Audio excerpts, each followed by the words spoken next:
This is part 2 of our lesson 9, mean and variance of the population and sampling distribution of the sample means.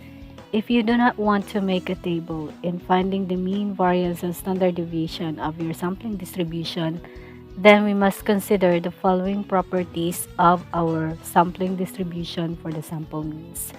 First, the mean of the sampling distribution of the sample means is equal to the population mean mu.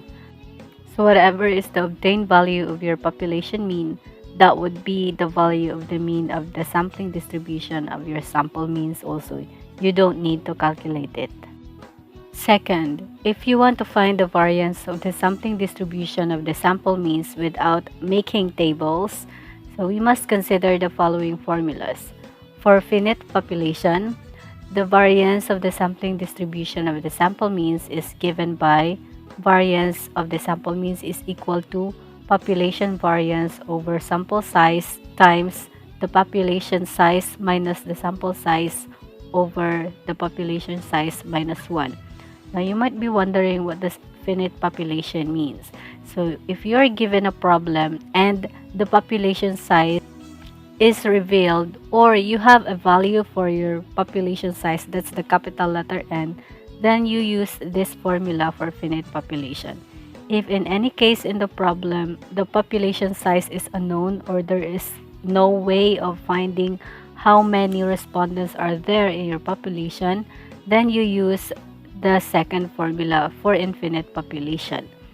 The formula is the variance of the sample means is equal to population variance over sample size.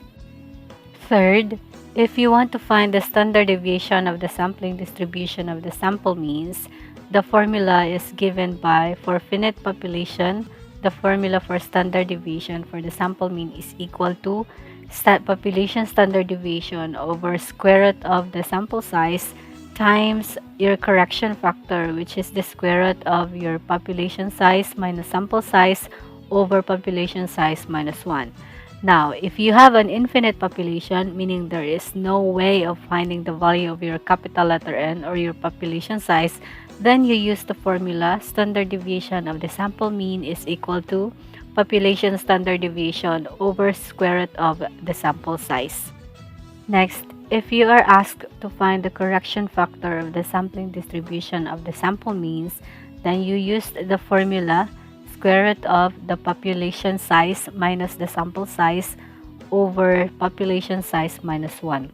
The correction factor, by the way, is a factor that is multiplied with the result of an equation to correct for a known amount of systemic error. So although many numerical evaluations are likely to be precise, you may not always arrive at a specific conclusion in terms of measurements. That's why we need to multiply a certain number with its correction factor. Let's answer the following example problems. Consider a population consisting of 1, 2, 3, 4, and 5. Suppose samples of size 2 are drawn from this population with mean equals 3 and standard deviation equals 1.41. What is the mean and variance of the sampling distribution of the sample means? Now, without making the tables, we can actually solve it using the given formula a while ago. First, we need to identify the given from the problem. So here's our problem. The population size is equal to 5 since we have 1, 2, 3, 4, and 5. Those are the ones in the population. Our sample size is equal to 2. That's n equals 2. The mean of our problem is equal to 3. And the standard deviation of our population is 1.41. Now, it wants us to find the mean and the variance of the distribution. So remember that the mean of the sampling distribution is equal to the population mean.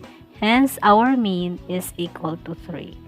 So they are just the same. Next, let's remember that we have a value for our population size here. So we are dealing with a finite population.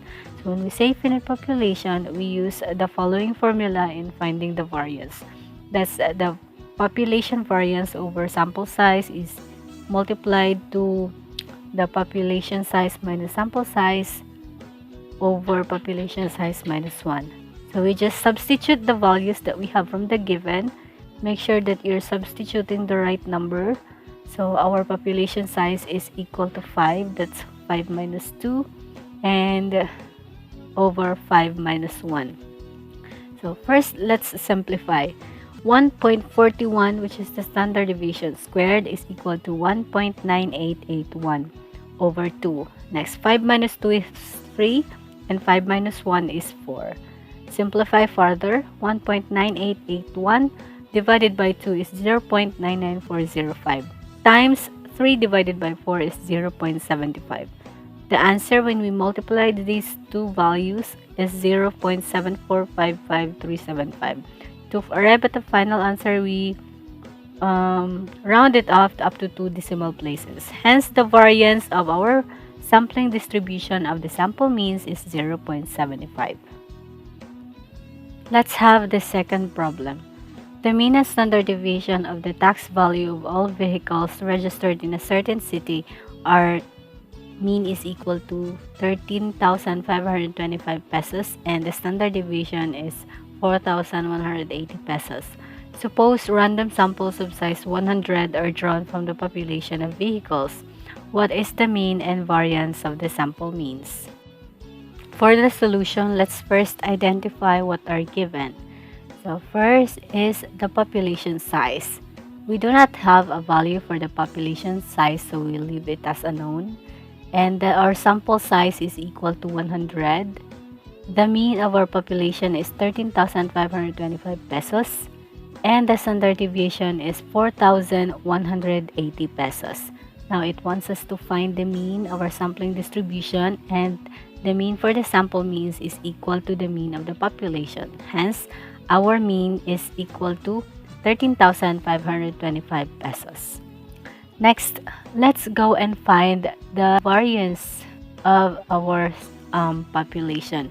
Since we do not have the value of our population size here, we use the formula in finding the variance for infinite population. So the formula is equal to population variance over n. So we just substitute. Our standard deviation is 4,180. We square it over 100. So 4,180 square is 17,472,400. You divide it by 100, that is 174,724. That's the variance of our population. That's actually all there is in finding the mean and variance and even standard deviation of your sampling distribution of the sample means. You just need to identify whether you are dealing with a finite population or infinite population, and you need to know which formula to use because wrong formula leads to wrong answer. So I hope you learned something in our lesson today. Always remember, have a statistic amazing day.